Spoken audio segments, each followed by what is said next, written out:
တမရဒေါ်နယ်ထရန့်ကိုလောက်ကြံမှုတပ်ဖြတ်ဖို့အတွက်သူတို့ကြိုးစားပါတယ်ဒါပေမဲ့ supernatural ပေါ့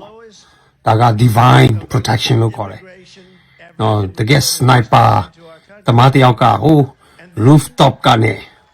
ဒါအင်ခေါင်မိုးပေါ်မှာနော်ဒီတကယ်ကိုစနစ်ကြကြနေရာယူပြီးတော့ပြစ်တာသူခေါင်းကိုချိန်ပြစ်တာမမှန်ဘူးနေရွက်မှာရှက်ပုတ်လေးနဲ့ကြည်စံကလာဓာတ်ပုံရိုက်တဲ့ခါမှာအဲ့ဒီကြည်စံကသူကလည်းဘေးကနေအဲ့လိုရှက်ပုတ်လေးရောင်ဖြတ်သွားတာကိုတွေ့ရတယ်တော့ဒါကဘာလဲဆိုတော့ divine protection လို့ခေါ်တယ်ဒါ secret service တွေကတော့အသက်နိုင်ဆုံးကြိုးစားပြီးကောက်ွယ်ပါတယ်ဒါပေမဲ့အဲ့ဒီထဲရေးကြည့်တာကနော်ဒါက divine protection ဒီနေ့အမေရိကကအကြပိုင်းကိုရောက်နေပါတယ်အဲ့တော့ Donald Trump ကိုဒါနိုင်ငံရဲ့အကြီးမြတ်ဆုံးဒါအကောင်းဆုံးသမ္မတသူလက်ထဲမှာနော်အမေရိကမှာဒါ record breaking နေကမ္ဘာကြီးတစ်ခုလုံးတည်ငြိမ်ငြိမ်းချမ်းတယ်ပြီးအမေရိကန်နိုင်ငံစီးပွားရေးတိုးတက်တယ်အခုဂျိုးဘိုင်ဒန်ရဲ့လက်ထဲမှာ Donald Trump ကိုမရှင်ပြိုင်နိုင်ဘူးဆိုတာသူတို့သိလာတဲ့အတွက်ကြောင့်ဒါ next week ဆိုရင်တော့ဒါ Republican ရဲ့ဒီ convention မှာသူ့ကိုတရားဝင် nominee အနေနဲ့နော်ကြော်ညာဖို့အတွက်လှုပ်ထားတဲ့အချိန်မှာအဲ့ဒီ nominee မတိုင်ခင်မှာသူတို့ကလှုပ်ကြံမှုလုပ်တယ်ဆိုတော့ဒီရဲ့နောက်ကွယ်မှာဘယ်သူတွေရှိလဲဆိုတာကျွန်တော်အားလုံးသိပြီးသားဖြစ်တယ်ဘာလို့ဆိုတော့နော်တမနီးနဲ့မနိုင်ဘူးဆိုတာသိလာတဲ့ခါကျတော့သူတို့အမျိုးမျိုးစူးစမ်းခဲ့တယ်လွန်ခဲ့တဲ့တစ်နှစ်အတွင်းမှာကျွန်တော်အားလုံးသိတယ်နော်တရားစွဲတာတွေပြီးရင်ထောင်ဒဏ်ချမှတ်ဖို့လုပ်တာတွေပြီးရင်သူ့ကိုအမျိုးမျိုးနော်ဒါသူ့ရဲ့နယူးယောက်မှာရှိတဲ့တာဝါတော်မှာတိုင်းမှုလုပ်တာတွေနော်ငွေကြေးကိစ္စအစဟိုဘယ်လိုပြောမလဲနှစ်90လုံးသမ္မတဒေါ်နယ်ထရန့်ကအမေရိကမှာစီးပွားရေးသမားအနေနဲ့ရက်တီလာတော့တခါမှအဲ့လောက်ထိတရားမဆွဲဘူးအခုနိုင်ငံရေးထဲမှာနော် presidential nominee အနေနဲ့ပြိုင်ဘက်အနေနဲ့ဝင်လာတဲ့ခါကျတော့သူတို့အမျိုးမျိုးနီးလန်းတွေတုံးပြီးတော့ဒါနော်ဒါ the deep state လို့ခေါ်တယ်ပေါ့ဒါနောက်ွယ်ကနဲ့ကြိုးကင်တဲ့လူရှိပါတယ်ဆိုတော့ဒီလူတွေကဒေါ်နယ်ထရန့်နိုင်မယ်ဆိုတာသူတို့လုံးဝတေချာပေါက်သိနေတယ်ဆိုတော့ဒါ first debate မှာကျွန်တော်အားလုံးတွေ့တယ်နော်ဒါဂျိုးဘိုင်ဒန်ကပြောမယ်ဆိုလူအုံယုံမှာနေရမယ့်အချိန်ဖြစ်တယ်ဒါပေမဲ့သူမနိုင်ဘူးနော်သူ cognitive သူရဲ့နော်ဒီဉာဏ်စွမ်းနေမမိနိုင်စွမ်းတွေကအားနည်းလာတဲ့အတွက်ကြောင့်မပြိုင်နိုင်ဘူးအဲ့တော့သူတို့စားထိုးဖို့လုပ်တဲ့အခါမှာလည်းပဲနော်ဒါဒီ Democrat ရဲ့ rule အရာကလက်ရှိနော်ဟိုပေါ့အမှုထမ်းဆောင်နေတဲ့လက်ရှိတာဝန်ထမ်းဆောင်နေတဲ့တမန်သားကနှုတ်မထွက်ဘူးဆိုရင်သူတို့ဘာလုပ်လို့မရဘူးသူတို့အနေနဲ့ Michelle Obama တို့ California Governor နော် Newsom နော် Gavin သူ့ကိုအစားထိုးဖို့ဘာညာလုပ်တယ်ဒါပေမဲ့ပြောမယ်ဆိုရင်တမန်သားကနားရွိုင်းတော့မှဒုတမန်သားဖြစ်တဲ့ Kamala Harris ကဒါပေါ့သူရဲ့ nominee ဖြစ်ရမှာဒါပေမဲ့ Kamala Harris ကိုလည်းသူတို့မကြိုက်ဘူးဆိုတော့သူ့ကိုဖြုတ်မယ်ဆိုရင်လည်း Democrat တွေကအကြက်တွေ့နေရပေါ့ပြောမယ်ဆိုရင် Michelle Obama ကိုစားထိုးမယ်ဆိုရင်လည်းဒါလူမဲချင်းဒါသူတို့ခွဲခြားဆက်ဆံလို့ဖြစ်နေအခုဂျိုးဘိုင်ဒန်ရဲ့အခြေအနေကအင်မတန်မှဆိုးဝါးနေတယ်ဆိုတော့သူတို့သိရပေါ့နော်အဲ့တော့ Donald Trump ကိုသူတို့ကရှင်းပစ်ဖို့လုပ်တယ်ဒါလွန်ခဲ့တဲ့တမိုင်းထဲမှာကျွန်တော်အားလုံးသိတယ်နော်ဒီကြီးမြတ်တဲ့သမ္မတတွေသူတို့လောက်ကြံခဲ့တာနော်ဒီ Abraham Lincoln ဒါ Republican သမ္မတဖြစ်တယ်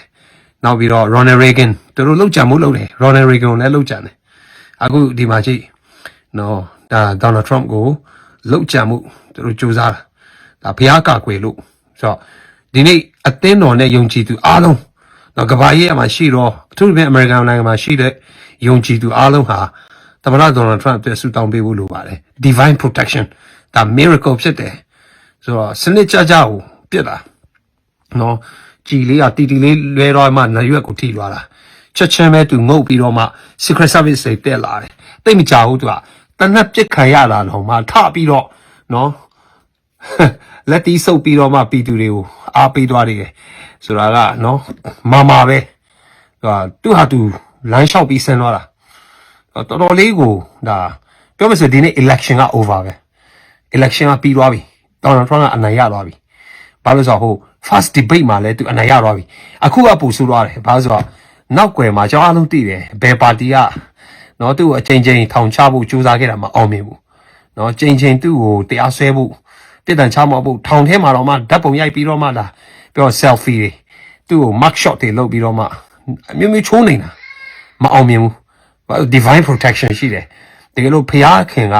ရွေးချယ်ထားတယ်ဆိုရင်တော့အဘယ်လိုများထိခိုက်လို့မရပါဘူးနော်ဒါကျမ်းစာထဲမှာလည်းအဲ့ဒီလိုဂတိပေးထားတာဖြစ်တယ်ဒါကြောင့်ယုံကြည်သူတွေစုတောင်းမှုလိုတယ်ဒီနိုင်ငံကအင်မတန်မှဒါရုံညံ့တဲ့အနေအထားကိုရောက်နေတယ်ပြောမယ်ဆိုရင်ကြီးမြတ်တဲ့နိုင်ငံဖြစ်ပါတယ်ဒါကဘာကြီးတစ်ခုလုံးကဒီနေ့နော်ဘလောင်ဆူနေတယ်ပြောမယ်ဆိုဘွက်လောထနေကဘာကြီးတစ်ခုလုံးကစစ်ဖြစ်နေတာဒါသူကာလမှာဆိုတော့ကဘာကြီးတစ်ခုလုံးကဟိုလီဒါမရှိဘူးဖြစ်နေတယ်ဟိုခေါင်းဆောင်မှုပျောက်ကွယ်နေပေါ့အခုဂျိုးဘိုင်ဒန်ကိုဘယ်သူမှလည်းသူ့ကိုဟို respect မပေးဘူးဆိုတာကျွန်တော်တွေ့ရတယ်ဆိုတော့ဂျိုးဘိုင်ဒန်လက်ထက်မှာဒါကဘာကြီးခေါင်းဆောင်ကဘာခေါင်းဆောင်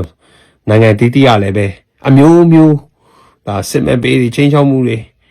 အခုအမေရိကမှာဒေါ်နယ်ထရန့်ဒါနိုဝင်ဘာဆိုရင်တော့ election လာတော့မယ်နိုဝင်ဘာလမှာ election လာတော့မယ်ဆိုတော့ election ကအရင်နီးနေပြီ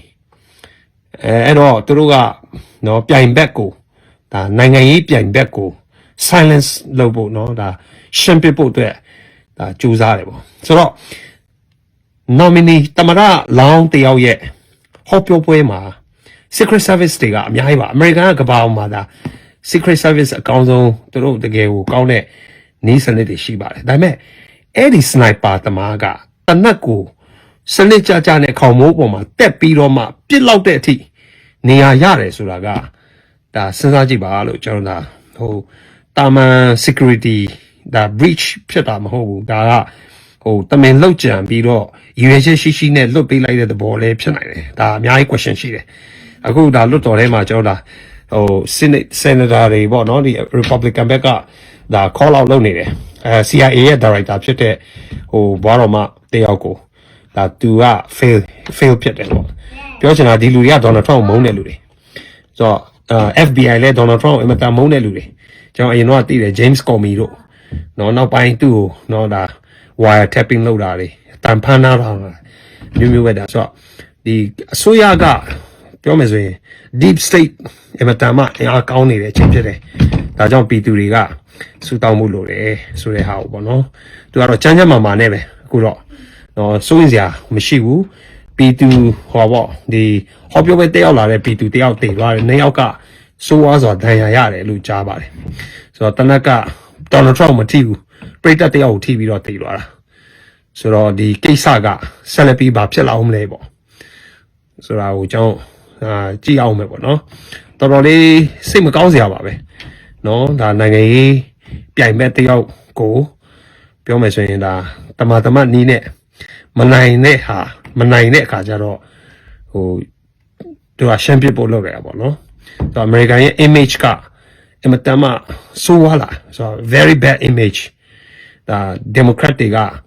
နော်သူတို့အကောက်ကြံနေအခုသတင်းထဲမှာဗာတွေတွေ့ရလဲ CNN တို့ BBC အဲ့ဒါတွေကိုနားထောင်နေမယ်ဆိုရင်တော့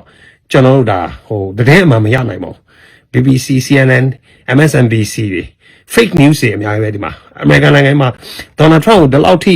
လောက်ကြံမှုလောက်တာတော့မှ assassination လောက်ကြံတပ်ဖြတ်ဖို့လုပ်တယ်ဆိုတော့ခေါင်းစဉ်မထည့်ဘူး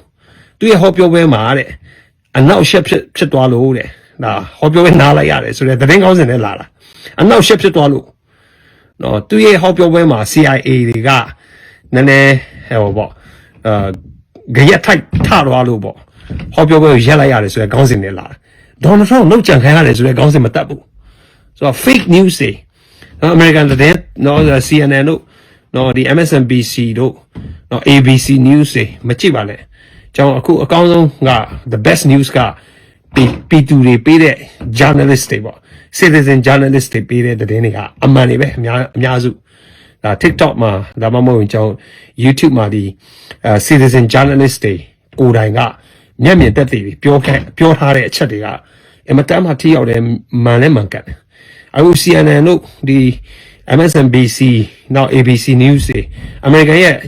corporation news တွေအားလုံးကဖုံးကွယ်ဖို့နော်ဒါပြည်သူတွေကိုဟောပေါ့တကယ်မှန်ဖုံးထားတာပေါ့နော်ဟိုမတိမတာနဲ့ခေါင်းစဉ်တက်လိုက်ရင်တော့မှ serious မဖြစ်တယ်လို့မျိုးရေးထားပြောမယ်ဆိုတမနာလောင်းတယောက်ကဒီနေ့အသက်ကတီတီလေးလွတ်သွားတာပြောမယ်ဆိုရင်ဒါ inch ပဲသူကလက်မကလေးပဲကွာ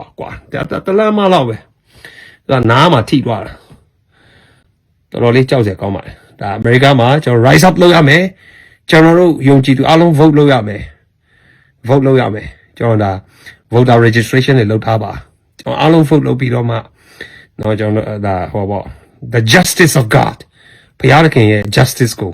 ကျွန်တော်လောကမှာအကောင့်ထဲပေါ်ဆောင်မှာဖြစ်တယ် peace God bless Donald Trump God bless the United States